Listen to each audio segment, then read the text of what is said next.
sugar. Lagyan na natin siya. Brown sugar sa lahat. So, ilagay na lang natin. Lagyan na yung cherries. Ito masyadong over, mix. Ito masarap yung butter. Okay.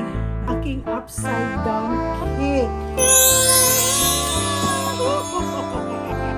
Pineapple upside down. Tell me how the garden grows, Tita Meriton. Teach me right from wrong. Hello! May araw pa. Katatapos ko lang nag-live sa mga subscriber, sa mga friends ko. Salamat at sumuporta sila. Ngayon po, gagawa po ako ng dinner po namin mag-asawa. Ang gagawin ko po ngayon, mag-dessert muna. Gagawa muna ako ng pineapple upside down. Pero napakasimple lang po to. You don't need to sandalahan. Mabilis lang po to. Wala akong makitang supreme yung pineapple upside down mix. So gagawa na lang po ako ng cake mix. Yan ang gagamitin ko. Flour din naman yan. Pero syempre, pareho pa rin ang aking method ng paggagawa ng cake. Instead na all-purpose flour, gagamitin ko ang cake mix. Sa ngayon, gagawa ko na yung upper, tinatawag nila yung upper side, yung where yung nandoon yung pineapple.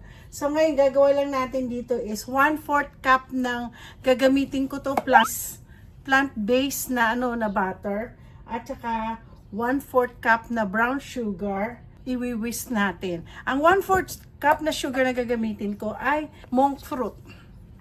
Okay? So, lalagay po natin itong 1/4 cup na melted sugar. Tapos lalagyan po natin ng 1/2 cup na brown sugar. So, ano pa bang ilalagay? Sabi dito, i-whisk daw. Whisk. So, ayun na po, nasa na yung whiskey ko. I-whisk natin to. Pagsamahin natin siya. Hindi naman po siya hanggang sa mag-dissolve yung ating butter. Parang kulang po yung butter. Dagdagan ko pa po yan. So, dadagdagan ko lang ng ng butter para malusaw po dito yung So, kailangan po natin, ito yung upper, ilalagay po natin sa baba.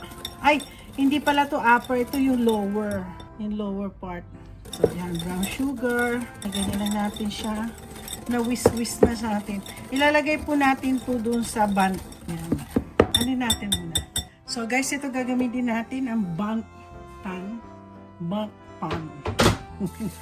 Kaya bago natin ilalagay, lalagyan po natin to ng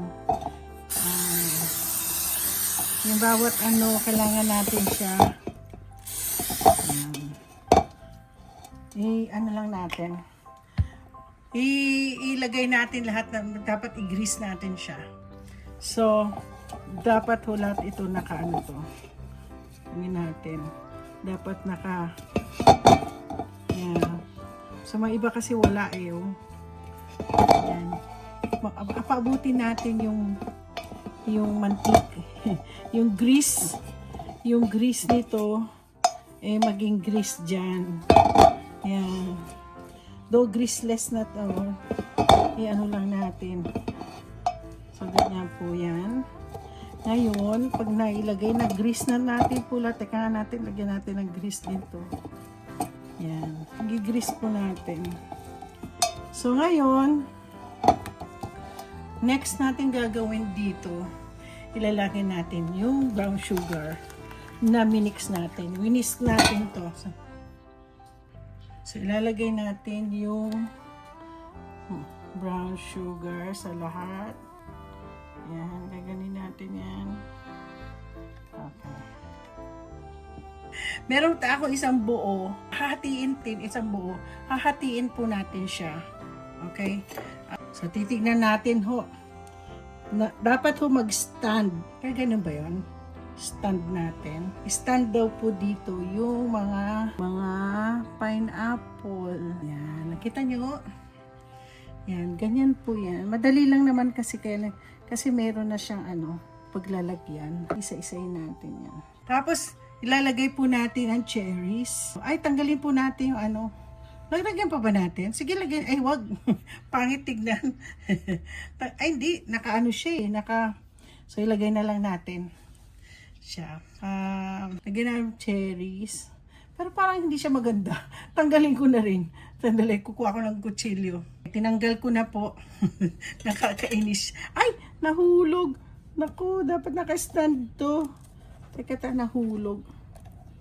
Dapat nakatayo lang po siya. Huwag masyado siyang, grabe, ang hirap pala niyan. O yan. Tapos lalagyan po natin ng cherries. Ay, sarap ng cherries. So, iset aside natin muna to pero dahan kasi nahuhulog. So, lalagay natin ngayon ang ating bago. Gawin natin yung upper, Okay. Lagay natin na itong mix, nakamix na kasi ito eh. So, lalagay natin yan. Tapos, yeah. So, 1/2 cup. Tapos, itong mix picture. Tapos, lalagyan natin 1/2 cup lang ng milk. Ang ginamit ko pong milk, ang coconut milk. Yan, coconut milk. So, yan, healthy. Tapos, 1/2 cup mo nun. Ay, nako, meron pa pala isa. Tapos may 1/3 pa akong butter. Sama na natin. Tapos 1/3, 1/2 cup, wag niyo itatapon yung inano niyo na pineapple juice. Naku, akala ko naka-on ako. 3 eggs po. Naglagay po ako ng 3 eggs. Although akala ko kanina pa po ako naka-on.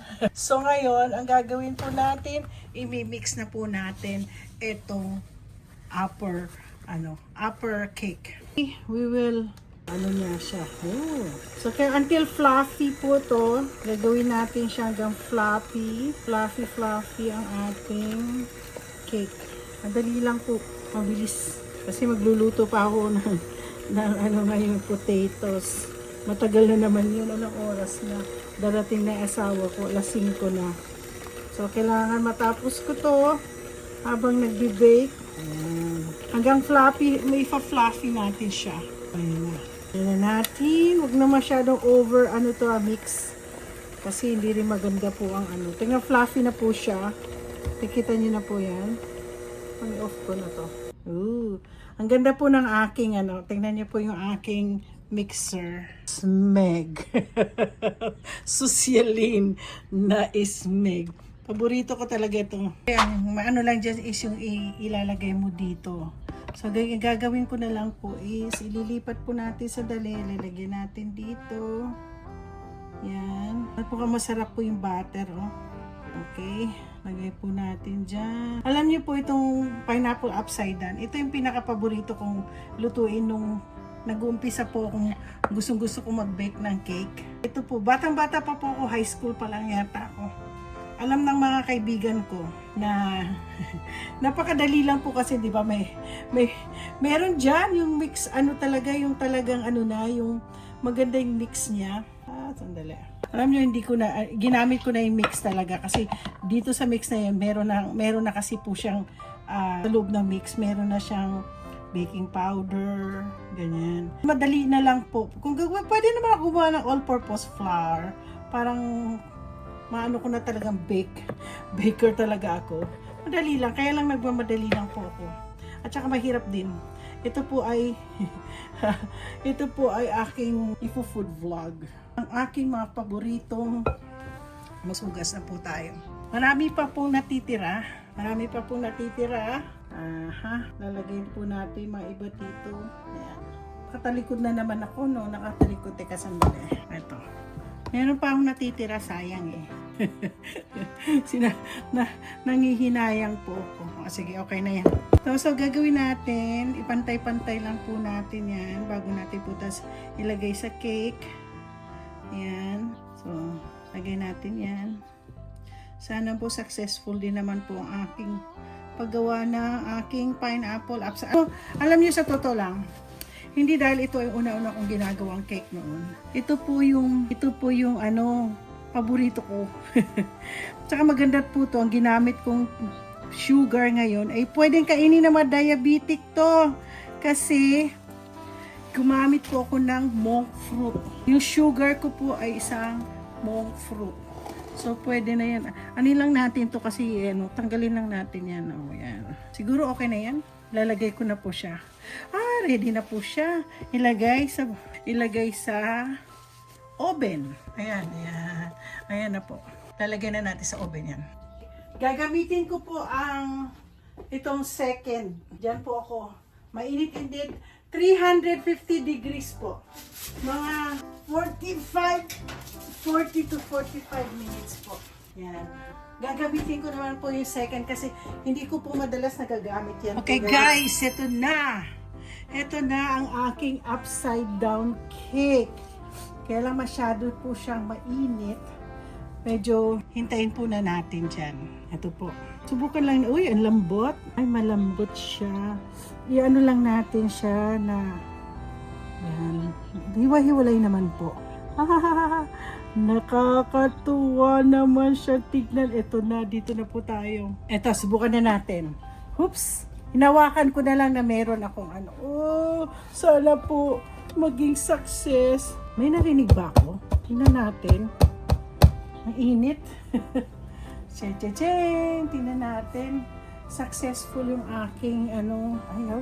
Tingnan natin. Ayaw. Hindi ko maano sandali. Heto na. Heto na. Heto na. Yeah!